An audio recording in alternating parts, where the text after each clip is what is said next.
আমি শুধু একটা চিন্তা আপনাদের মাথায় ঢুকায় দিতে চাই, একটু চিন্তা করেন। আমার আপনার যখন মরণ হবে, আমি মরি আর আপনি মরেন, যেহেতু লেভেলে আছে মুসলমান, পরিচয়টা মুসলমান, আমাকে আপনাকে সুন্দরভাবে গোসল দিয়ে কাফন পরিয়ে লাশের খাটিয়ায় উঠায়া জানাজার ময়দানে নিয়ে যাওয়া হবে, জানাজা হবে। এবার লাশটাকে নিয়ে যাওয়া হবে কবরের পাশে। কবরের মধ্যে দুইজন ব্যক্তি নামবে, উপর থেকে দুইজন আমার আপনার দেহটাকে ধরায় দিবে, নিথর দেহ। এই যে যখন কবরস্থ করা হয় লাশ, এই সময় একটা দোয়া পড়া হয়, বিসমিল্লাহি ওয়া আলা মিল্লাতি রাসূলিল্লাহ। এই দোয়া একদিন এখন আমরা হয়তো পড়ি, এক সময় আমাদের ব্যাপারে পড়বে। কি বলা হয় এই দোয়ার মধ্যে? একটু দিলের কান দিয়া শুনেন শেষ কথা। কি বলা হয়? মূলত বলা হয় এই কথা, আল্লাহ, আপনার নামে এমন একজন মানুষকে এখন কবরস্থ করতেছি আল্লাহ, যার গোটা হায়াত সুন্নাতের উপরে অতিবাহিত হয়েছে। যখন সে মারা গেছে সুন্নাতের উপরে ছিল, যখন তাকে কবরস্থ করতেছি এখনো সুন্নাতের উপরেই আছে। এমন এক ব্যক্তিকে আপনার নামে এখন কবরে রাইখা দিতেছি, এই কথাটাই মূলত বলা হয়। কষ্ট নিয়েন না, আমি শুধু এতটুকু কথা বলি, আমরা কে কোন সময় মারা যাব বলা যায় না। এখান থেকে আমি বাসায় নাও ফিরে যেতে পারি, এর কোনো নিশ্চয়তা নাই। একটু চিন্তা করে দেখেন, এই দোয়াটা পড়ে অথবা এই কথাটা বলে যেই লোকটাকে কবরস্থ করা হলো, দেখা যাবে গোটা জিন্দেগি সে কখনো সুন্নাতের পাশ দিয়াও হাঁটে না। না তার চেহারায় সুন্নাত আছে, না তার কর্মে সুন্নাত, না তার লেবাসে সুন্নাত ছিল। একটু বুঝে থাকলে জবাব দিবেন, যেহেতু মুসলমানের সন্তান, তার ব্যাপারেও এই দোয়াটা পড়া হবে কি হবে না? কিন্তু বলেন তো, তার বাস্তবতার সাথে আর এই দোয়ার কথার সাথে মিল আছে কি? এখন তার ব্যাপারে এই দোয়াটা সত্য হবে নাকি মিথ্যা হবে? শুধুমাত্র এতটুকু অনুরোধ করি, কোন সময় মরণ হয় বলা যায় না।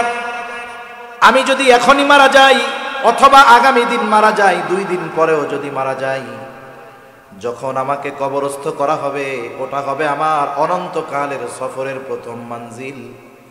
আমাকে আপনাকে যেন মিথ্যা কথা বলে কবরে না রাখা লাগে, অথবা যেই কথাটা বলবে ওটা আমার আপনার জন্য যেন সত্য হয়, আমার আপনার সাথে যদি কথাটার মিল থাকে, আমার আপনার ব্যাপারে যেন কথাটা সত্য হয়। এই আলোকে যদি জীবন না সাজাতে পারি, মনে রাখবেন ওই জীবন বড় ক্ষমতার অধিকারী হতে পারে, ওই জীবন কোটি কোটি ডলারের মালিক হতে পারে, কিন্তু আল্লাহর কসম ওই কথাটার সাথে যদি আমার আপনার জীবনের বাস্তবতার মিল না থাকে, আমি আপনি সফল হতে পারি নাই, তাহলে আমার আপনার নামটা ব্যর্থদের তালিকায় চলে যাবে। ক্বালা রাসূলুল্লাহ সাল্লাল্লাহু আলাইহি ওয়াসাল্লাম, মান আহাব্বা লিল্লাহ ওয়া আবগাদা লিল্লাহ ওয়া মানআ লিল্লাহি ওয়া আ'তা লিল্লাহ ফাকাদ ইসতাকমালাল ঈমান। রাসূল আকরাম সাল্লাল্লাহু আলাইহি ওয়াসাল্লাম বলেন, মান আহাব্বা লিল্লাহ, যে ভালোবাসে আল্লাহ তাআলার জন্য, তার মানে সে যাকেই ভালোবাসবে এই ভালোবাসা হবে আল্লাহ তাআলার সন্তুষ্টির জন্য। দুনিয়াতে ভালোবাসা 2 ধরনের, একটা হলো বৈধ ভালোবাসা আর একটা হলো অবৈধ ভালোবাসা। আসেন, যেহেতু 14ই ফেব্রুয়ারি, এটা অবৈধ ভালোবাসাকে কেন্দ্র করে এই দিবসের সূচনা হয়েছে। অবৈধ ভালোবাসা কোনটা? অবৈধ ভালোবাসা হলো একটা যুবক যুবতীর মধ্যে যেই বিবাহ বহির্ভূত সম্পর্ক, যুবক বলে আমি তাকে ভালোবাসি, সেও বলে আমি ওকে ভালোবাসি। এ ভালোবাসা যত গভীর হোক, বলেন তো এই ভালোবাসা বৈধ নাকি অবৈধ? এই ধরনের যত ভালোবাসা আছে সব ভালোবাসাগুলো অবৈধ ভালোবাসা। অবৈধ ভালোবাসা আল্লাহর সন্তুষ্টির জন্য বাসা যায় না। কোন যুবক যদি কোনো যুবতীকে বলে, যার সাথে তার বিবাহের সম্পর্ক নাই, ভাইও নয়, বোনও নয়, মা বাবাও নয়, ছেলেও নয়, স্বামীও নয়, স্ত্রীও নয়, এই যুবক যদি ওই যুবতীকে বলে আমি তোমারে আল্লাহর জন্য ভালোবাসি, ও যদি মনে করে এই যুবতীকে ভালোবাসলে আল্লাহ খুশি হবে, আমি বলি খুশি হবে না, বরং তোর ঈমানটা চলে যাবে। অবৈধ ভালোবাসা আল্লাহর সন্তুষ্টির জন্য বাসা যায় না। এখন বলেন, পান করার সময় কার নামে পান করতে হয়? বিসমিল্লাহ বইলা পান করতে হয়। এখন বলেন তো, কেউ যদি ইচ্ছা করে বুঝে শুনে বিসমিল্লাহ কইয়া মদ পান করে, ঈমান থাকবে কি থাকবে না? ঈমান চলে যাবে। যেই ভালোবাসা শরীয়ত বলে হারাম, যেই ভালোবাসা শরীয়ত নিষিদ্ধ করেছে, এমন কোন ভালোবাসা আল্লাহর সন্তুষ্টির জন্য বাসা যায় না। যদি কেউ বাসে তাহলে তার ঈমান থাকে না। এজন্য এক নম্বরে আমাদেরকে সকল প্রকার অনৈতিক ভালোবাসা থেকে বেঁচে থাকতে হবে। একটা ছেলে একটা মেয়েকে ভালোবাসতে পারবে না। পারবে কখন? যখন সম্পর্ক হবে শরীয়তের নীতিমালায়, এই ভালোবাসা বৈধ হওয়ার একটা সম্পর্ক যখন তার মধ্যে হবে, তখন ভালোবাসলে সওয়াব আছে। এমনি সওয়াব নাই, বরং ঈমান যাওয়ার আশঙ্কা আছে। ঠিক কিনা বলেন? তাহলে আল্লাহর জন্য ভালোবাসতে হয় বৈধ ভালোবাসা। বৈধ ভালোবাসা কোনটা? বাবার প্রতি মায়ের ভালোবাসা, মার প্রতি সন্তানের ভালোবাসা, মেয়ের প্রতি মার ভালোবাসা, ভাইয়ের প্রতি বোনের ভালোবাসা, এক মুমিন ভাইয়ের প্রতি আর এক মুমিন ভাইয়ের ভালোবাসা। এই সব ভালোবাসাগুলো বৈধ ভালোবাসা। তবে এই বৈধ ভালোবাসাগুলো দুনিয়ায় মানুষ সম্পর্কের কারণেও বাসে। যেমন দুনিয়াতে যত ধর্ম আছে, যত মানুষ আছে, প্রত্যেকটা মানুষ যিনি বিবাহিত তিনি তার স্ত্রীকে ভালোবাসেন, যার সন্তান আছে সন্তানকে ভালোবাসে। আপনি যদি তাদের জিজ্ঞাসা করেন কেন আপনি আপনার ছেলেটারে ভালোবাসেন, বলে আমার সাথে ওর সাথে রক্তের সম্পর্ক, ভালো কেন বাসবো না? ঠিক কিনা বলেন? তাহলে দুনিয়ার মানুষ অধিকাংশ সম্পর্কের কারণে ভালোবাসে, যদিও ভালোবাসাটা বৈধ। তবে যদি একটু ভালোবাসাটা একটু পরিবর্তন করত, মুমিন সে তো আর এক মুমিনকে যদি মোহাব্বত করে আল্লাহর জন্য যদি করে, সেটাও তার ইবাদত হয়ে যায়। স্বামী স্ত্রীকে ভালোবাসবে, শর্ত হলো বলবে যে দেখো তুমি আমার স্ত্রী, তুমি আমার স্বামী, তোমাকে আমি শুধু সম্পর্কের কারণে ভালোবাসি তা নয়, বরং তোমাকে আমি ভালোবাসি আল্লাহ তাআলার সন্তুষ্টির জন্য। অনুরূপভাবে স্ত্রীও স্বামীকে বলবে তোমারে ভালোবাসি আমি আল্লাহর সন্তুষ্টির জন্য। দুনিয়াতে যদি পারিবারিক জীবনে এই ভালোবাসা, স্বামী স্ত্রীর ভালোবাসা শুধু সম্পর্কের কারণে নয়, যদি আল্লাহর জন্য তারা এই ভালোবাসা বাসত, তাহলে আমাদের সমাজে পারিবারিক কলহ, পারিবারিক দ্বন্দ্ব, বিবাহ বিচ্ছেদ আমাদের বাংলাদেশে প্রতি মিনিটে এক একটা ঘটে। এটা হলো কাগজে কলমে। কাগজে কলমে দৈনিক প্রতি মিনিটে এক একটা বিবাহ বিচ্ছেদ হয়। এটা তো হিসাবের কথা, কিন্তু হিসাববিহীন গ্রামের মানুষের খোঁজ খবর নেন। অনেকে আছে দৈনিক তার বউরে 2-4-10 বার না দিলে তার পেটের ভাত হজম হয় না, মানে তালাক না দিলে। এদের হিসাব বাদ। হিসাবে হলো দৈনিক এক একটা সংসার ভাঙতেছে প্রতি মিনিটে। সংসার কেন ভাঙে বলেন তো? ভালোবাসা থাকলে নাকি গেলে? খোঁজ নিয়ে দেখেন, এই দুইজন স্বামী স্ত্রী এদের মধ্যে ঠিক ভালোবাসা ছিল না, কিন্তু এরা যদি আল্লাহর জন্য পরস্পর পরস্পরকে ভালোবাসতো, ইবাদত হতো, দেখা যাবে 2 দিন দুইজন দুই দিকে। স্বামী অফিসে গিয়া আর একটা অবৈধ ভালোবাসার সাথে জড়ায় গেছে, স্বামীর থেকে যখন স্ত্রী দূরে, সেও হয়তো আর একটা অবৈধ ভালোবাসায় জড়ায় গেছে। যখন হারাম ঢুকে গেছে দুই দিক দিয়া, দুধ যত ভালো খাবার হোক না কেন, দুধের মধ্যে যদি গরুর প্রস্রাব পড়ে যায়, ওই দুধ আর ভালো থাকে না। এই সম্পর্কটা পবিত্র এক সম্পর্ক, ভালোবাসার এক সম্পর্ক। এটা আল্লাহর জন্য যদি হইতো তাহলে দুইজন চিন্তা করতো আমাকে সে আল্লাহর জন্য ভালোবাসে, আমিও তাকে আল্লাহর জন্য ভালোবাসি, সেহেতু এমন কিছু করা যাবে না যাতে আল্লাহ বেজার হয়। সে নিজেকে গুনার থেকে বাঁচায় রাখতো, স্বামীও বাঁচায় রাখতো, স্ত্রীও বাঁচায় রাখতো নিজেকে। তখন দুইজনের এই মোহাব্বতের সম্পর্ক দৃঢ় থাকতো, ঠিক কিনা বলেন? এজন্য আমরা আমাদের আত্মীয় স্বজন সকলকে আল্লাহর জন্য ভালোবাসবো। সম্পর্কের ভালোবাসা সব ধর্মের মানুষ বাসে, কিন্তু আল্লাহর জন্য ভালোবাসা মুমিন একে অপরকে বাসে। তখন কি হয়? এই ভালোবাসাটা শুধু শান্তির কারণ হয় না, আল্লাহর জন্য এই ভালোবাসা পরস্পরের মধ্যে থাকার কারণে ওই ভালোবাসাটাও তার আমলনামায় ইবাদত বলে গণ্য হয়ে যায়।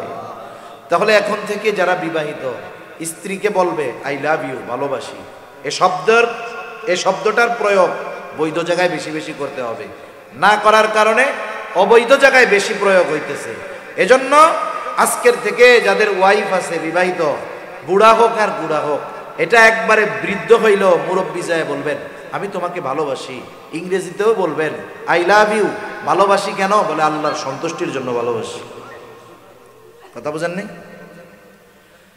ভাই ভাইকে ভালোবাসবে, ভাই বোনকে ভালোবাসবে আল্লাহর জন্য, বাবা সন্তানকে ভালোবাসবে, মেয়ে মাকে ভালোবাসবে আল্লাহর জন্য। তাহলে বলেন আমাদের দুনিয়ার সকল বৈধ ভালোবাসা হবে কার জন্য? জোরে বলেন। আল্লাহর নবী সেই কথাই বলেন, মান আহাব্বা লিল্লাহ, যে বৈধ ভালোবাসা বাসে আল্লাহ তাআলার জন্য। 2 নাম্বার ওয়া আবগাদা লিল্লাহ, যে বিরোধিতা করে, দুশ্মনী করে, সম্পর্ক ছিন্ন করে আল্লাহর জন্য। মনে রাখবেন, আপনি যদি আপনার সন্তানকে আল্লাহর জন্য ভালোবাসেন, ওই আল্লাহর জন্যই আপনি সন্তানের বিরুদ্ধে যেতে পারবেন। যদি শুধু সম্পর্কের কারণে আপনি একজনকে ভালোবাসেন, যদি কখনো আল্লাহর জন্য তার বিরোধিতা করতে হয়, সেটা আপনি তখন পারবেন না। যদি ভালোবাসার মূলটা হয় আল্লাহর জন্য, তাহলে আল্লাহর জন্য আপনি তাকে দুশ্মন বানাতে পারবেন। হতে পারে না? বাবা ছেলের মধ্যে শত্রুতা, দুশ্মনী হতে পারে কি পারে না? মনে করেন সন্তানকে আপনি ভালোবাসতেন, এখন এই সন্তান ইসলাম বিদ্বেষী হয়ে গেছে, এই সন্তান এখন নাস্তিক হয়ে গেছে, এই সন্তান এখন ইসলামের বিরুদ্ধের এক বড় শক্তি, ওর প্রতি আর ভালোবাসা রাখা যাবে? আপনি আগে যেমন আল্লাহর জন্য তাকে ভালোবাসতেন, ও যখন আল্লাহর বিরোধী, রাসূলের বিরোধী, ওর বিরুদ্ধে আপনার শত্রুতা হবে, তবে সেটাও হবে আল্লাহর জন্য। এই জন্য যাকে আল্লাহর জন্য ভালোবাসা যায়, যেই সম্পর্কটা আল্লাহর জন্য গড়া যায়, ওই সম্পর্কটা আল্লাহর জন্য ভাঙাও যায়। এটা ভালোবাসার মূলনীতি হবে যে আমাদের ভালোবাসা হবে আল্লাহ তাআলার জন্য। তাহলে ভালোবাসাও যাবে, তাহলে ওই ভালোবাসা ত্যাগ করাও যাবে। সাহাবায়ে কেরাম এই দৃশ্যটা আমাদের সামনে দেখায় গেছেন। তাদের অন্তরে সর্বদা আল্লাহর মুহাব্বত সবচাইতে সুদৃঢ় ছিল। এরপরে নবীজির মুহাব্বত তাদের অন্তরের মধ্যে সর্বোচ্চ ছিল। এই জন্য তারা আল্লাহর মুহাব্বতে আল্লাহর জন্য বাবার বিরোধিতা করতেও পিছপা হয় নাই। আল্লাহর মুহাব্বতে বাবার বিরুদ্ধে অস্ত্র ধারণ করতেও তারা পিছপা হয় নাই। ইতিহাসের অন্যতম একটি ঘটনা হলো বদরের যুদ্ধের ঘটনা। বদরের যুদ্ধ সংগঠিত হয়েছে 2য় হিজরিতে, 17ই রমাদান। বদরের যুদ্ধের প্রেক্ষাপট হলো মুসলমানেরা কাফেরদের সাথে ব্যাপক আকারে যুদ্ধ করার জন্য প্রস্তুত ছিল না, প্রস্তুতিও ছিল না। মূলত উদ্দেশ্য ছিল আবু সুফিয়ানের বাণিজ্য কাফেলার উপরে ঝাটিকা আক্রমণ করা, গেরিলা হামলা করা। আবু সুফিয়ান যখন বুঝতে পারছে কাফেলাও নিরাপদ, খবর পাঠায় দিছে মক্কায় যে আমাদের বাণিজ্যিক কাফেলা বিপদের সম্মুখীন হতে পারে, আমাদের সাহায্যের জন্য তোমরা আগায় আসো, মুসলমানদের দ্বারা আমরা আক্রান্ত হতে পারি। আবু জেহেল খবর পেয়ে তৎকালীন সময়ের সর্বাধুনিক সমরাস্ত্রে সুসজ্জিত হয়ে 1000 সশস্ত্র কাফের রওনা হয়ে গেছে। ইতিমধ্যে আবু সুফিয়ান নিরাপদ এলাকায় পৌঁছায় গেল। আবার খবর পাঠায় দিছে আবু জেহেল আমাদের কাফেলা নিরাপদ এলাকায় চলে আসছে, আর সাহায্যের কোনো দরকার নাই। আবু জেহেল চিন্তা করে, এত সৈন্য সামন্ত নিয়ে প্রস্তুতি নিয়ে আসলাম, ফিরে যাবো কেন?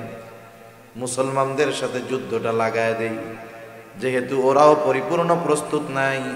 এই অবস্থায় যদি ওদের উপরে আমরা হামলা করতে পারি, তাহলে এই দুনিয়া থেকে ইসলাম এবং মুসলমানদের মূলোৎপাটন করে দেওয়া যাবে।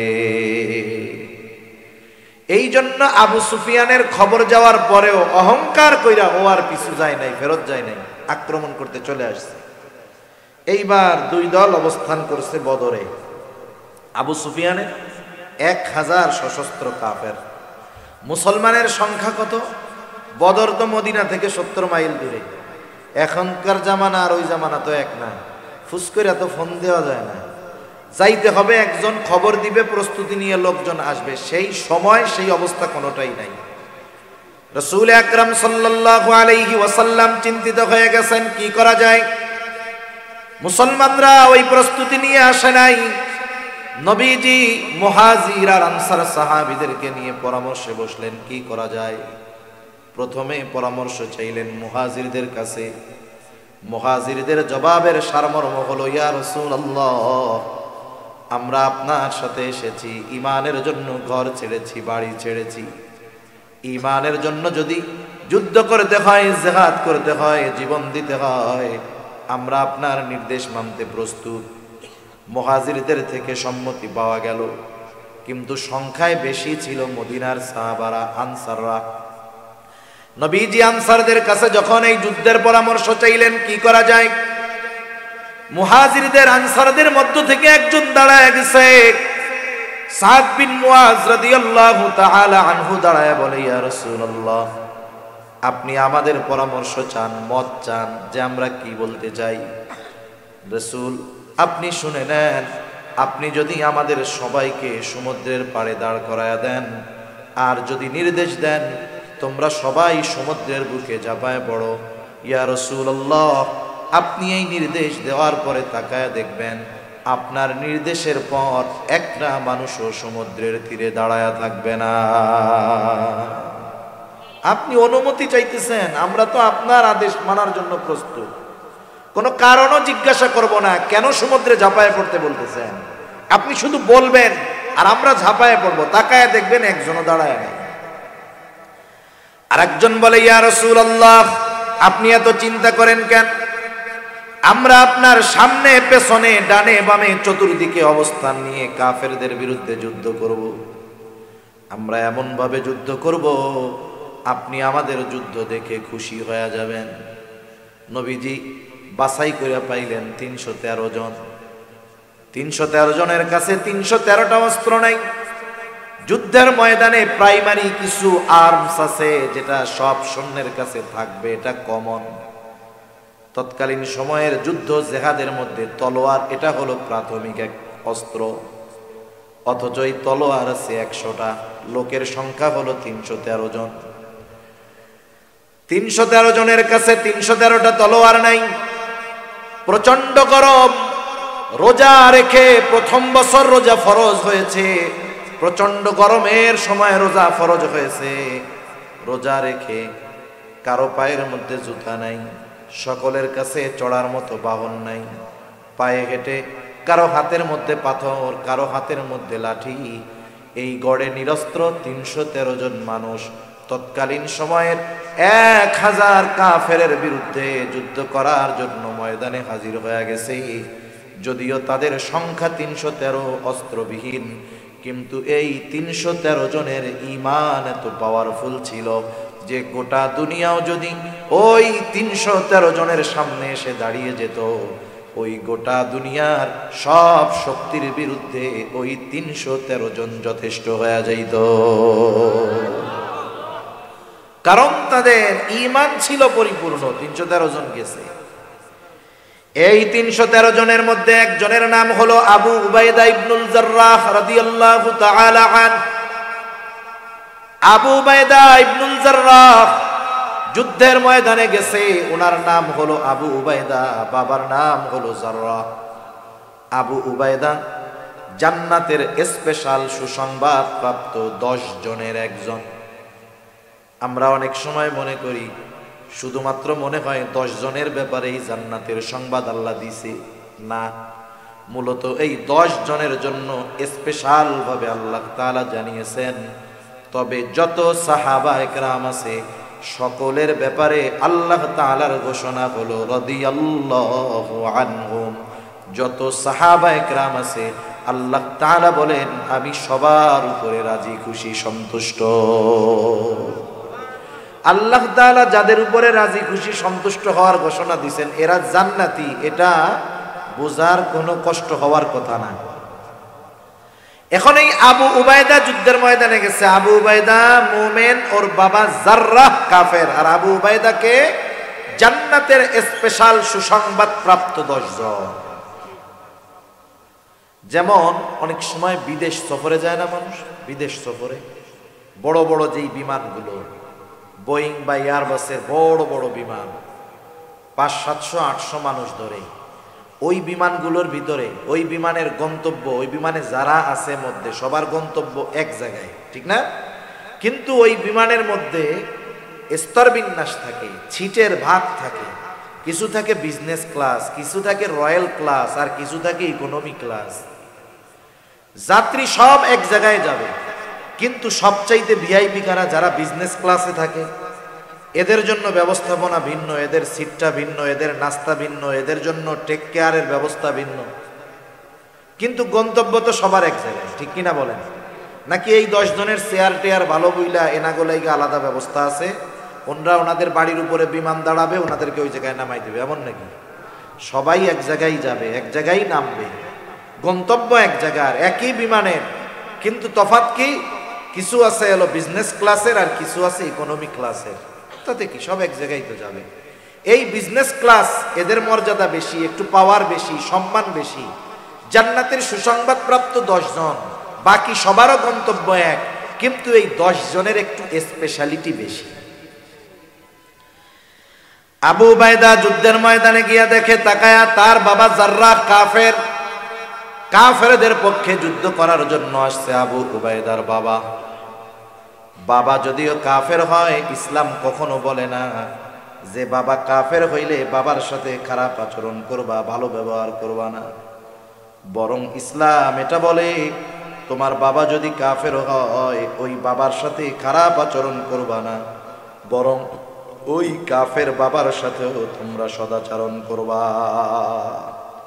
ইসলাম কখনো বাবা যদি কাফের হয় কারণ ওই কাফের বাবার সাথে ইসলাম কখনো খারাপ আচরণ করতে বলে না, বরং ইসলাম বলে ওই কাফের বাবার সাথেও কি করবা? সদাচরণ করবা, ভালো ব্যবহার করবা। আসমা বিনতে আবি বকর রাদিয়াল্লাহু তাআলা উনি আসছে নবীজির কাছে, এসে বলে ইয়া রাসূলুল্লাহ, আমার মা একজন মুশরিকা, আপনারে পছন্দ করে না, দেখতে পারে না। নবীজিকে বলতেছে আয়েশা কি, আমার মা একজন মুশরিকা, উনি আপনাকে খুব অপছন্দ করে, দেখতে পারে না আপনারে। উনি মাঝে মধ্যে আমার কাছে আসে, আমার মা যদিও, আমি ওনার সাথে কেমন আচরণ করব? আমরা হইলে কইতাম আমারে দেখতে পারে না, আসলে লাঠি দিয়ে ফিডাইয়ে ঘরের থেকে বের করে দিবে। নবীজি কি বললেন? যখন আসবে তুমি তার সাথে উত্তম ব্যবহার করবা। সুবহানাল্লাহ বলেন। তাইলে মা যদি বাবা যদি মুশরিক মুশরিকাও হয়, তাদের সাথে ভালো ব্যবহারের নির্দেশ আল্লাহও দিয়েছেন, রাসূলুল্লাহও দিয়েছেন। সুবহানাল্লাহ বলেন। মা মুশরিক, ভালোবাসেন মারে, সমস্যা নাই তো, ভালোবাসা এই জায়গা খাটান। আল্লাহ রাব্বুল আলামিন মা বাবা মুশরিক হলে যে ভালোবাসা যাবে না এমনটা বলেন নাই। রাসূলুল্লাহ সাল্লাল্লাহু আলাইহি ওয়াসাল্লামের নির্দেশনার মাধ্যমে জানা যায় মা বাবা যদি মুশরিক হয় ভালোবাসতে কোনো অসুবিধা নাই। আবার আল্লাহ তাআলা কোরআনুল কারীমের মধ্যে জানায়া দেন মা বাবা যদি মুশরিক হয় ওই মা বাবার সাথে খারাপ আচরণ করার সুযোগ সন্তানের নাই। আল্লাহ তাআলা সবচাইতে বেশি বেজার হন বান্দা যখন শিরিক করে। কি করে বলেন? ঘুমাইতেছেন নাকি? তাকবীর দেন, নারায়ে তাকবীর। জবাবটাও এরকম একটু জোরে দিয়েন, তাহলে বুঝবো না দাজা আছেন। দুনিয়ায় স্ত্রী সন্তান তাদেরকে কেন্দ্র করে এই জীবন গড়ে। সন্তানের চেহারা দেখলে সারা দিনের ক্লান্তি নিমেষেই দূর হয়ে যায়, কিন্তু কিয়ামতের দিন ওই সন্তান বাবার মুখোমুখি হইতে যাবে না। যেই মা সন্তানের জন্য দুনিয়ায় জীবন দিয়ে দেয়, ওই সন্তানের মুখোমুখি মা সেই দিন হতে চাইবে না। আল্লাহ তাআলা বলেন, সবাই সবার থেকে পালায়া থাকবে, লুকায়া থাকবে, প্রত্যেকটা মানুষ তার নিজের চিন্তায় বিভোর থাকবে। আল্লাহ তাআলা কোরআনুল কারীমের মধ্যে জানায়া দেন, তাফসীরের মধ্যে আসছে, এমনও হবে মানুষেরা এমন করে বলবে, মানুষেরা এরকম বলবে, আল্লাহ সারা দুনিয়ার সব মানুষকে জাহান্নামে দিয়ে হলেও আপনি জান্নাতে দিয়া দেন। তাহলে মুসিবতটা কত বড় একটু চিন্তা করে দেখেন। যেই দিন সকলে নাফসি নাফসি নিজের চিন্তায় বিভোর, সেই দিন সকলেই চিন্তিত থাকবে, আমার আপনার নবীজিও চিন্তিত থাকবে। তবে নবীজি নিজের জন্য চিন্তা করবে না, নবীজি তার উম্মতের মাগফিরাতের চিন্তায় থাকবে। সেই দিন মা চিন্তা করবে, ছেলেরে জাহান্নামে দিয়ে হলেও আমি যেন জান্নাতে যাইতে পারি, আর নবীজি উম্মতের চিন্তায় বিভোর থাকবে। কি করবে নবী সেই দিন? নবীজি আল্লাহ তাআলার কাছে উম্মতের মাগফিরাতে ফরিয়াদ করবে, সুপারিশ করবে। হাদিসের মধ্যে আসছে, নবীজি একবার দৌড়িয়ে চলে যাবে হাউজে কাউসারের কাছে, না জানি তার কোন উম্মত হাউজে কাউসার থেকে, পানি পান থেকে মাহরুম হয়ে যায়। আর একবার দৌড়ে চলে যাবে পুলসরাতের কাছে, না জানি তার কোন উম্মত পুলসরাত পাড়ি দিতে ব্যর্থ হয়ে যায়।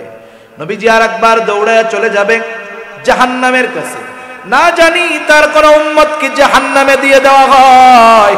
নবীজি আর একবার দৌড়ে চলে যাবে মিজানের কাছে, না জানি তার কোন উম্মত ওজনে ধরা পড়ে যায়। আবার যখন উম্মতের জন্য সুপারিশ দরকার, আল্লাহ তাআলার কাছে ঈশা উম্মতের জন্য সুপারিশ করবে। হাদিসের মধ্যে আসছে, সব নবী জান্নাত অভিমুখে রওনা হয়ে যাবে, সব নবী জান্নাতের দোরগোড়ায় পৌঁছায়া যাবে, কিন্তু জান্নাতের দরজা বন্ধ, জান্নাতের দরজা খোলা হবে না। জিজ্ঞাসা করবে, কি ব্যাপার, জান্নাতের দরজা খোলা হয় না কেন? জান্নাতের পাহারাদারেরা জবাব দিয়ে বলবে, যিনি আসলে খোলা হবে তিনি এখনো আসেন নাই। তিনি কে? বলে, তিনি হলেন মুহাম্মদুর রাসূলুল্লাহ সাল্লাল্লাহু আলাইহি ওয়াসাল্লাম। কোথায় তিনি? বলে, তিনি এখনো হাসরের ময়দানে। নবীজি যতক্ষণ না তার ওই উম্মত যার যাররা পরিমাণ ঈমান আছে তার ব্যাপারেও আল্লাহ তাআলার কাছ থেকে জান্নাতের নিশ্চয়তা নবী যতক্ষণ না পাবেন, আমার আপনার নবী ততক্ষণ পর্যন্ত জান্নাত অভিমুখে রওনা হবে না। একটু চিন্তা করেন, আমি কোনো পলিটিক্যাল লিডার বা পলিটিক্সের কথা বলি না, কিন্তু দেশের বড় পলিটিক্স যারা করে এরা আমাদের আশেপাশের কাছের আত্মীয় স্বজন। একটু চিন্তা করে দেখেন তো, একজন যখন এমপি ছিল তার পাশে সবাই ঘুরঘুর করছে, তাই না? কত মহব্বত ভালোবাসা জীবন দিতে গেছে, ব্যক্তি তো বাইসা আছে, খালি তার এমপিত্ব নাই। এখন পাশে গিয়া মাসিও বসে না, ঠিক কিনা বলেন? এটা হলো দুনিয়ার ভালোবাসার প্র্যাকটিক্যাল একটা এক্সাম্পল, যে দেখেন দুনিয়ার ভালোবাসাটা 100% কোনো না কোনো ভাবে স্বার্থ জড়িত থাকে, কিন্তু নবী তার উম্মতকে যাররা পরিমাণ স্বার্থের জন্য মহব্বত করেন না। যেই নবী আমাকে আপনাকে এত ভালোবাসে, বলেন সেই নবীর প্রতি আমার আপনার জীবনের চাইতে বেশি ভালো হওয়ার দরকার আছে না নাই? আরে মা বাবার চাইতে নবীকে বেশি ভালোবাসতে হবে, আমার জীবনের চাইতে আমাকে নবীকে বেশি ভালোবাসতে হবে। কারণ আমি আমার ক্ষমার ব্যাপারে যত না চিন্তিত, তার চাইতে নবীজি আমার ক্ষমার ব্যাপারে বেশি চিন্তিত। তাহলে আমি আমাকে যতটুকু ভালোবাসি তার চাইতে নবীজি আমাকে আপনাকে বেশি ভালোবাসে। তাহলে বলেন, এ ভালোবাসা কি ওই পায়খানার ট্যাঙ্কি নিয়ে ঘুরে বেড়ানো একটা মেয়ের জন্য হবে নাকি নবীজির জন্য হবে? তাহলে ভালোবাসা কোথায় দিচ্ছি আমরা? আমাদের এই ভালোবাসাগুলো কোথায় দিচ্ছি একটু চিন্তা করেন। প্রতিটা মুহূর্ত আমরা এই ভালোবাসা শব্দটাকে অপবিত্র, কুলুষিত করতেছি, ঠিক কিনা? যে ভালোবাসা হওয়ার কথা ছিল আল্লাহর জন্য, নবীর জন্য। আমি একটা আয়াত তো তিলাওয়াত করেছিলাম যে আমাদের প্রতি নবীজির ভালোবাসা কত, এটা বলার জন্য। আপনারা কষ্ট পাচ্ছেন? আমি কিন্তু এত সময় কথা বলা আমার পছন্দ হয় না, আমি বলতে পারিও না, চাইও না, কারণ কথা বেশি বললে তো আমারই কষ্ট হবে বেশি। আমার কষ্ট বেশি হবে না? কিন্তু এরপরে অনেক সময় অনেক মজলিসে মনে হয় যে শ্রোতা কম হলেও কিন্তু শ্রোতাদের আগ্রহ খেয়াল আছে অথবা বলার দরকার মনে হয়, এজন্য কিছু কিছু সময় একটু বেশি কথা বলি, নাহলে আমারও এখন কথা বললে বুক ব্যথায়। আর আমি তো ওই ধরনের ওয়াজ পারিও না। মনে করেন কিছু ঝাল মিষ্টি টক ওয়াজ বুঝেন তো, গান হবে, সঙ্গীত হবে। এক জায়গায় গেছি তাফসিরুল কোরআন মাহফিল, এনারা তো ওয়াজ মাহফিল নাম দিছে, ঠিক আছে, তাফসিরুল কোরআন মাহফিল দিছে। আমার আগে একজন মুফাসসির তাফসির করতেছে। আমরা মুফাসসিরে কোরআন না, এই যে লেখছে বিশিষ্ট ইসলামী চিন্তাবিদ মুফাসসিরে কোরআন, এনাদের আমি মানা করছি কিনা আমার খেয়াল নাই, আমার দেখলে আমি এটা মানা করি, এই একটা বিষয়। আর একটা হলো পোস্টারের মধ্যে আমন্ত্রিত ওলামায়ে কেরাম মোটা তাজা না করা ভালো। ওরা চিন্তা করছে হুজুর মনে হয় মোটা সোটা, এই জন্য হুজুরের নামটা একটু মোটা সোটা করে দিই, এই জন্য অন্যান্য হুজুররা একটু চিকুন চাকুন, এই জন্য অন্যান্য হুজুরদের একটু নাম চিকুন চাকুন করে দিচ্ছে, সেটা ঠিক না। একটা পোস্টারের মধ্যে একটা ব্যক্তির শান মান মর্যাদা অবস্থানের আলোকে নামের তারতিব হওয়া ভালো। মনে করেন এখানে একজন বড় একজন বুজুর্গ আলেম ছিলেন, এশার পর বয়ান করছে, জাউসার মাদ্রাসার মুহতামিম মুফতি জাহিদুল ইসলাম কাসেমি সাহেব, নামটা ছিল উচিত ছিল হুজুরের নামটা উপরে দেওয়া, তাহলে এটা কি হইতো, সুন্দর এবং গ্রহণযোগ্য হইতো। সুন্দর এক জিনিস, গ্রহণযোগ্য আর এক জিনিস, কথা বোঝেন নাই? এই জন্য আবার কর্তৃপক্ষ রাগ হইয়া আমার হাদিয়া কম দিয়েন না। আলহামদুলিল্লাহ, এটা আমি কথার কথা বললাম, একটু মজা করলাম। এমনি উচিত মুরব্বীদের নাম আগে দেওয়া, কে কখন বয়ান করবে ওটা প্রয়োজনে সময় লিখে দেওয়া যেতে পারে, যে ওনার বয়ান এই সময়, এনার বয়ান এই সময়। এতে কি হবে, এতে মনে করেন ওনার নামটা নিচে দেখে আপনি মনে করেন না আমি খুশি হয়েছি, আমি তো লজ্জা পাইছি, আমার জন্য এটা লজ্জা লাগছে, বুঝেন নাই? এজন্য এই বিষয়গুলো আমরা একটু ভবিষ্যতে যারা মাহফিল করি একটু খেয়াল রাখবো ইনশাআল্লাহ। রাখা যাবে না? ওলামা ইকরামের সাথে একটু পরামর্শ করে হুজুর কার নামটা কিভাবে দিলে এইভাবে একটু ভালো হয় একটু বইলা দেন, এটা তাহলে সুন্দর হবে, সাথে সাথে কি হবে বলেন, গ্রহণযোগ্য হবে। কি হবে? গ্রহণযোগ্য হবে। তার রাসূল আকরাম সাল্লাল্লাহু আলাইহি ওয়াসাল্লাম আমাদেরকে কত ভালোবাসেন এ ব্যাপারে একটা আয়াত তিলাওয়াত করছিলাম। আল্লাহ তাআলা কি বলতেছেন ওই আয়াতে বলবো? আল্লাহ তাআলা বলেন, লাকাদ জাআকুম রাসূলুম মিন আনফুসিকুম আজিজুন আলাইহি মা আনিতুম হারিসুন আলাইকুম বিল মুমিনিনা রাউফুর রহিম। আল্লাহ তাআলা বলেন, তোমাদের মধ্য থেকে তোমাদের জন্য এমন একজন রাসূলের আগমন হয়েছে, এমন একজন রাসূল এসেছেন, আজিজুন আলাইহি মা আনিতুম, তোমাদের জন্য যেটা কষ্টের সেটা তার জন্য কষ্টের। সহজ অর্থে বললে সমব্যথী, তার মানে আমরা যেটাতে কষ্ট পাই নবীজিও সেটাতে কষ্ট পায়। এখন প্রশ্ন হতে পারে, হুজুর আমরা কষ্ট পাইলে নবী কষ্ট পাবে কেন? কথা বুঝেন? আমি একটা উদাহরণ দেই তাইলে বুঝতে সহজ হবে। মনে করেন অনেকের 2-3 বছরের ছেলে বাচ্চা আছে না? কার কার আছে 2-3-4 বছরের বাচ্চা? এই যে কয়েকজন আছে আত্মামান, আর অন্যদের অনেকের ছিল কিন্তু বড় হয়ে গেছে, এখন তারাও কথাটা বুঝবেন। মনে করেন আপনার 2 বছরের 3 বছরের বাচ্চা, একটা ছোট বাচ্চা যখন সদ্য ভূমিষ্ঠ 5 মাস 3 মাস 4 মাস বয়স, সন্তান হিসাবে তার প্রতি মহব্বত থাকে কি থাকে না? কিন্তু ওই বাচ্চাটা যখন 1.5 বছর 1 বছর 1.5 বছর হয়, এক কথা বলার আগে 10 বার আব্বু ডাকে, বলেন তো মহব্বত আগের চাইতে বাড়ে না কমে? এই যে মহব্বত বাড়ে 2 বছর 1.5 বছর 3 বছরের বাচ্চা, মনে করেন এই বাচ্চাটা গভীর রাতে প্রচন্ড রকমের জ্বরাক্রান্ত হয়েছে, এতটা জ্বর তার গোটা দেহ কেমন যেন আগুন ধরে গেছে, চোখ দুটো কেমন যেন বের হয়ে যাচ্ছে, ছলছল করতেছে চোখ দুটো। বাচ্চার কষ্ট হয়, জ্বরের তীব্রতায় শরীরের মধ্যে কাঁপুনি হয়ে গেছে, মুখ দিয়ে তার কষ্টের শব্দ বের হচ্ছে, আহ আহ। ছোট বাচ্চা, পাশে বসা আছে তার মা বাবা, এই ফিল এই অনুভূতি ওয়াজ করে বোঝানো কঠিন। আমি যদি ওই মা বাবাকে জিজ্ঞাসা করি যে এই পরিস্থিতিতে পড়েছে, যে বলেন তো ওই বাচ্চা অসুস্থ হয়ে যতটা কষ্ট পায়, তার পাশে বসে থাকা তার মা বাবা ওই বাচ্চার চাইতে কষ্ট কম পায় না বেশি পায়? অসুস্থ সন্তান কষ্ট পায় কে? মা বাবা।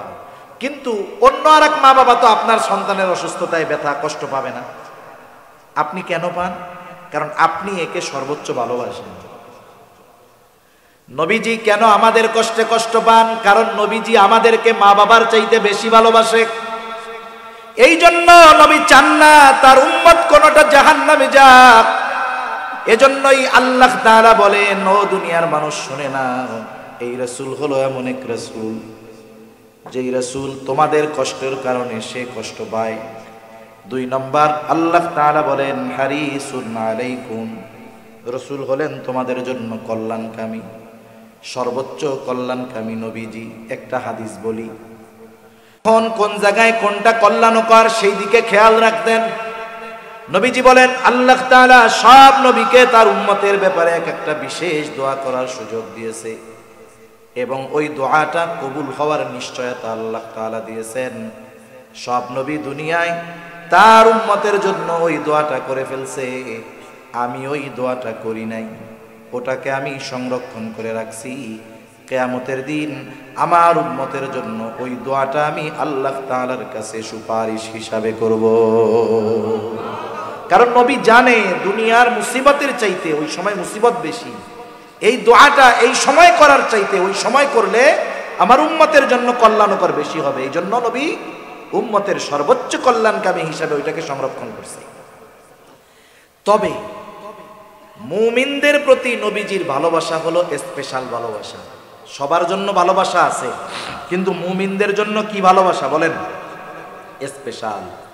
এজন্য আল্লাহ তাআলা বলেন বিল মুমিনিনা রাউফুর রহিম, মুমিনদের জন্য তিনি হলেন রাউফ, তিনি হলেন রহিম। আল্লাহ তাআলার অনেকগুলো গুণবাচক নাম আছে, গুণবাচক নামগুলোর মধ্যে অন্যতম 2টি নাম হলো রাউফুর রহিম। এখন বলেন রাউফুর রহিম কে? আরো জোরে বলেন কে? রাউফুর রহিম আল্লাহ। দুনিয়ার কোন মাখলুক রাউফ হতে পারে না, দুনিয়ার কোন মানুষ রহিম হতে পারে না। অতি সদয় পরম দয়ালু একমাত্র আল্লাহ। কিন্তু নবীজির উম্মতের প্রতি কেমন দয়া, কেমন মায়া, কেমন সদয়, কেমন ভালোবাসা, এটা আমাদেরকে বোঝানোর জন্য আল্লাহ তাআলা নিজের সাথে যেই শব্দ রাউফুর রহিম, ওই 2টি শব্দ নবীর শানে ব্যবহার করে বলতেছে এই নবী হলো তার মুমিন উম্মতদের জন্য রাউফুর রহিম, অতি সদয় এবং পরম দয়ালু। নবীজি তার উম্মতের জন্য রাউফুর রহিম বলতেছে কে? আরে যার নাম সে যদি আরেকজনের শানে ব্যবহার করে এক্ষেত্রে তো আর শিরক হবে না, আমরা বলতে পারবো না। কিন্তু আল্লাহ বলতেছে এই নবী তার মুমিন উম্মতের জন্য রাউফুর রহিম তথা অতি সদয় পরম দয়ালু। কে? নবীজি। বলেন কে? তাহলে নবী আমাদের কত ভালোবাসে, এর চাইতে আর বোঝানোর কিছু আমার কাছে নাই। নবীজি যে আমাদের, নবীজি আমরা কত ভালোবাসি সেটা পরে রাখেন, নবীজি আমাদের কত ভালোবাসে এর চাইতে আমি আর কেমনে বুঝাবো, আমার আর যোগ্যতা নাই। আপনারা বুঝতে পারছেন? তাইলে এই পুত পবিত্র ভালোবাসা শব্দটাকে আমরা অপবিত্র বানায় ফেলতেছি, ঠিক না? যেহেতু আল্লাহ ভালোবাসে, আল্লাহকে ভালোবাসতে হবে। নবীজি আমাদের এইরকম ভালোবাসা বাসে। এখন আমরা যদি নবীজিকে ভালো না বাসি তাইলে আমাদের মতো নালায়েক আর কেউ আসেনি। এখন নবীরে ভালোবাসতে হবে, কেমনে বাসবো? নবীজিও জানে উম্মত তার প্রতি আমার ভালোবাসার খবর যাই না, আমাকেও ভালোবাসতে চাইবে। কেমনে আমার উম্মত ভালোবাসবে? হাদিস বলছিলাম, নবীজি বলেন উম্মত টেনশন কইরো না, আরে আবু বকর তো নবীকে সামনে পেয়েছে, এই জন্য নবীর কথায়, নবীর মহব্বতে বাড়ির সব সম্পদাই না নবীর সামনে রাখছি। হযরতে তালহা নবীজিকে সামনে পেয়েছে, উহুদের ময়দানে শত্রুর অস্ত্রের আঘাতের সামনে নিজের বুকটাকে নবীর জন্য ডাল বানায়া দিছে। আমরা তো নবীকে সামনে পাই নাই, কেমনে ভালোবাসবো? নবীজিও জানায়া দেন কেমনে ভালোবাসবা, শোনো, মান আহাব্বা সুন্নতি ফাকাদ আহাব্বানি ওয়া মান আহাব্বানি কানা মাই ফিল জান্নাহ। নবীজি বলেন যে আমার সুন্নতকে অনুসরণ করলো, মোহাব্বত করলো, সে আমি নবীকে ভালোবাসলো। আর নবীকে যে ভালোবাসবে, নবী জানায় দেন নবীর সাথে সে জান্নাতে থাকবে। তাহলে নবীর সুন্নতকে মোহাব্বত করলে নবীকে ভালোবাসা হয়, ঠিক কিনা বলেন? নবীকে ভালোবাসলে নবীর সাথে জান্নাতে থাকা যায়। নবীর সাথে জান্নাতে থাকতে পারা এটা বড় সৌভাগ্যের ব্যাপার। আমরা আমাদের প্রিয়জনদের সাথে একটু সময় কাটানোর কত চেষ্টা করি, কিন্তু নবীর সাথে থাকতে পারা এটা কত সৌভাগ্যের ব্যাপার।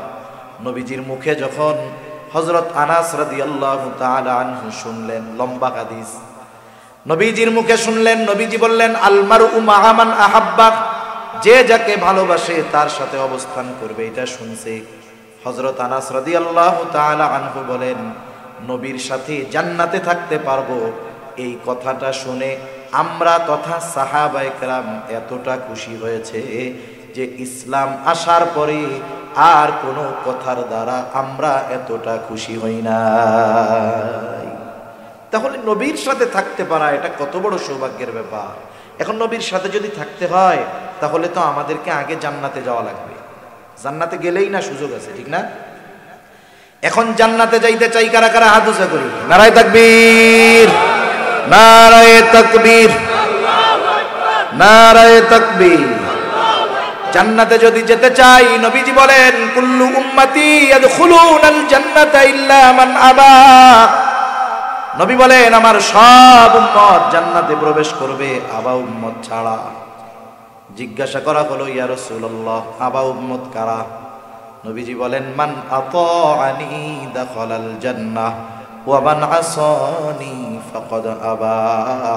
নবীজি বলেন যারা আমার আনুগত্য করলো তথা আমার সুন্নাত অনুসরণ করলো এরা জান্নাতে যাবে, আর যারা আমার অনুসরণ করলো না, আনুগত্য করলো না, সুন্নাত মানলো না, নবীজি বলেন এরা আবা উম্মত, এরা জাহান্নামে যাবে।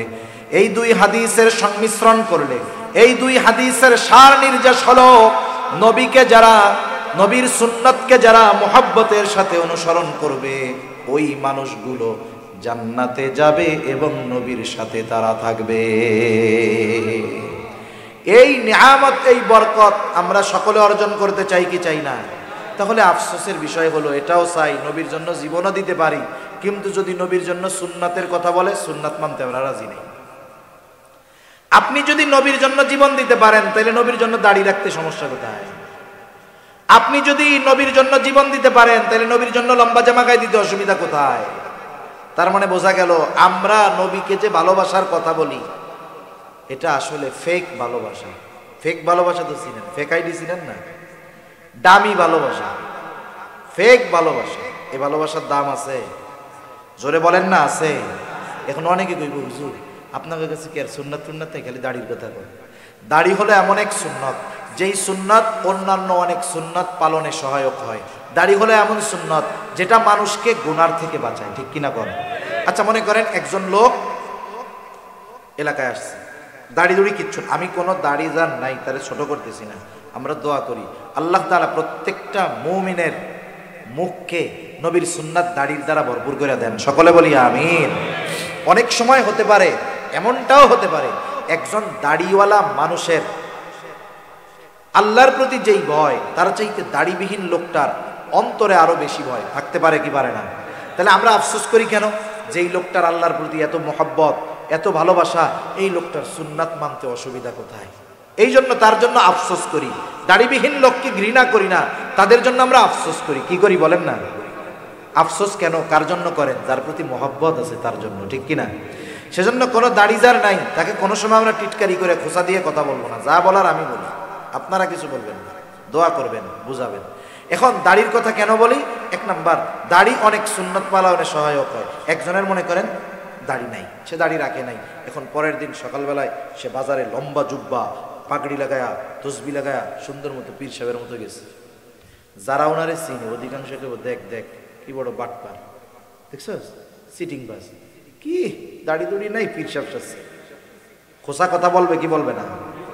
এখন দেখেন, কিন্তু দাড়িওয়ালা যদি ওই পোশাকটা পরে যায় মানুষের তিরস্কারও করবে না, খোসাও মারবে না, কারণ পোশাকের সাথে সুরাতের সাথে একটা অ্যাডজাস্টমেন্ট আছে, ঠিক কিনা বলেন?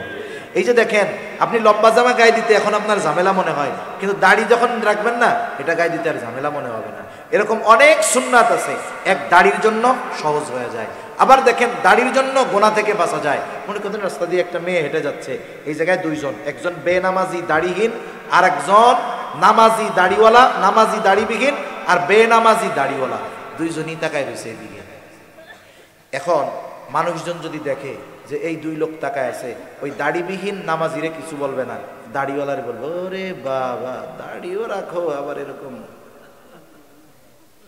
তাহলে তার মানে দেখেন, দাড়িওয়ালারা ইচ্ছায় না হলেও অনিচ্ছায়ও অনেক সময় গুনার থেকে বাঁচার চেষ্টা করে। এটা দাড়ির একটা আজমত। কেন দাড়ি রাখেন না? অনেকে বলে দাড়ি রাখলে চাচা বলবে। আরে বলুক না চাচা, অসুবিধা কি? দুনিয়ায় যদি দাড়ি রাখার কারণে কেউ আপনারে তিরস্কার করে, এই তিরস্কৃত হইলেন দুনিয়ার কারো জন্য নয়, তো নবীর সুন্নাতের জন্য হয়েছে, ঠিক কিনা বলেন? আরে আপনি যদি কোনো বড় নেতার জন্য মানুষের কথা শুনেন, মায়ের খান, নেতার কানে যদি খবর যায় যে ভাই এই যে অমুকে আপনার পক্ষে স্লোগান দেওয়ার কারণে এই মায়ের দিছে এই দিছে, ওই নেতা আপনার টাইনে নিয়ে সবার সাথে সামনে হাত উঁচা করবে, দেখে ওই যে আমার একজন নিবেদিত কর্মী, আমার একজন একনিষ্ঠ ভক্ত। দুনিয়ার একজন নেতা যদি তার পক্ষে বলার কারণে তিরস্কৃত হয়, সে যদি মোহাব্বত করে কাছে নেয়, তাইলে মুহাম্মাদুর রাসূলুল্লাহর সুন্নাত অনুসরণ করতে গিয়ে যদি দুনিয়ার মানুষের কথা শুনতে হয়, মুহাম্মাদুর রাসূলুল্লাহ এই মুহাব্বতের প্রতিদান আল্লাহ তাআলার কাছ থেকে নিয়ে দিবেন কি দিবেন না? নবীজির জন্য কথা শুনলে ওই তিরস্কার হবে পুরস্কার। অনেকে বলে হুজুর দাড়ি রাখবো কয়দিন পরে, কোন সময়? বিয়ে শাদী করে নাই। তুমি বিয়ে শাদী দাড়িতে কি বিয়ে শাদী ঠেকে থাকে নাকি? এই হুজুরকে জিজ্ঞাসা করেন তো, একজনে কি দাড়ির জন্য বিয়ের জন্য দাড়ি দুড়ি ফালানো লাগছে নাকি? একজনের তো লাগে নাই। তাহলে কেন দাড়িতে বিয়ে তো ঠেকে না? বলে হুজুর দাড়িওয়ালা ছেলে মেয়েরা পছন্দ করে না। বলে মেয়ে দাড়িওয়ালা ছেলে পছন্দ করে না। আমি বলি যেই মেয়ে দাড়িওয়ালা বা দাড়ি পছন্দ করে না, সে কখনোই ভালো মেয়ে হতে পারে না, ঠিক কিনা বলেন? যে নবীকে নবীর সুন্নাতকে অপছন্দ করে, সে ভালো হয় কেমনে? আপনি হয়তো ওর বংশ পাবেন, চেহারা পাবেন, টাকা পয়সা পাবেন। চিন্তা করছেন হেমায়েতপুর 1 শতক জমির দাম মিলিয়ন টাকা, 15 লাখ 20 লাখ টাকা, এক বাপের এক মাইয়া, আর একটু ট্রেডিশন ফ্যাশনওয়ালা নবীর সুন্নাত পছন্দ করে না, এ তো কি হয়েছে? বিয়ে শাদীর পরে তো আমিও সম্পদের মালিক হয়ে যাবো, হয়তো আপনি 5 তলা বাড়ির মালিক হবেন, কিন্তু এই মেয়ে তো নবীর সুন্নাতকে পছন্দ করে না। মরার পরে জান্নাত না জাহান্নাম ওইটা আল্লাহ ভালো জানে। কিন্তু যেই মেয়ে নবীর সুন্নাত পছন্দ করে না, ওই মেয়ের চেহারা সম্পদ বংশ দেখে ঘরে আনবেন ঠিক, ওই আখেরাতে কি হবে জানি না, কিন্তু ওই মেয়ের বদৌলতে দুনিয়ায় আশা করি ছোট জাহান্নাম দেখতে পারবেন, ঠিক কিনা বলেন? পারিবারিক অশান্তির আরেক নাম হলো ছোট জাহান্নাম, মনে রাখবেন। পারিবারিক অশান্তির আরেক নাম কি? ছোট জাহান্নাম। আরেকজনরা আনছেন টাকা পয়সা নাই, গরিবের মেয়ে, চেহারা অনেক সুন্দর না, কিন্তু দিনদার। হয়তো এই মেয়েটা বংশীয় না, সুন্দর না, টাকা পয়সা অনেক নাই। বিবাহের আগের ভালোবাসা মানে বিফোর ম্যারেজ আর আফটার ম্যারেজ ভালোবাসার মধ্যে তফাৎ আছে। আপনি দুনিয়াতে যত মেয়ের বিবাহ বিচ্ছেদ দেখবেন, 2 বাচ্চা বিবাহ বিচ্ছেদ হয়ে গেছে, অধিকাংশ মেয়ের চেহারা দেখবেন সুন্দর। কালো মেয়েদের বিবাহ বিচ্ছেদ শতকরা একটা হয় কিনা সন্দেহ আছে। কালো মেয়েদের বিবাহ বিচ্ছেদ ক্যারেক্টার জনিত, চরিত্র জনিত কারণে খুব কম হয়। কিন্তু এই যে বিবাহ বিচ্ছেদ গুলো হয়, 2 বাচ্চারা আর একজনের সাথে চলে গেছে, বিবাহ বিচ্ছেদ করছে, খোঁজ নিয়ে দেখেন অধিকাংশের চেহারা সুন্দর। আমি বললাম ভুল না মিথ্যা? যদি এইটাই হইতো তাইলে সুন্দরী যারা, এই চিত্রনায়িকারা নাকি সুন্দরী, ওদের এক একজনের বিবাহ হয়, কারো হাফ ডজন, কারো 1 ডজন, কারো 1 হালি বিয়ে হয়, কোটি টাকার কাবিন হয়, ওই বেলুনের মতো বিশাল আয়োজন করে বিবাহ হয়। ফুটুস করে একদিন দেখি যে এদের মধ্যে বলে বিবাহ শাদী আর নাই। তাহলে আফটার ম্যারেজ আর বিফোর ম্যারেজ ভালোবাসার মধ্যে তফাৎ আছে। বিফোর ম্যারেজ মানে বিবাহের পূর্বের ভালোবাসাতে প্রায়োরিটি পায় চেহারা, টাকা পয়সা, বংশ। কিন্তু আফটার ম্যারেজ স্বামী স্ত্রীর এই ভালোবাসার মধ্যে প্রাধান্য পায় আখলাক, চরিত্র, দিনদারিতা, ঠিক কিনা বলেন? তাহলে যেটা আমার জীবনের প্রয়োজন সেটা আগের থেকে ধরে নিলে সমস্যা কোথায়? এজন্য যারা বলে যে দাড়ি রাখলে সুন্দর ভালো মেয়েরা পছন্দ করবে না, আমি বলি যেই মেয়ে দাড়ি পছন্দ করে না ওই মেয়ে কশ্চিনকালে ভালো হতে পারে না।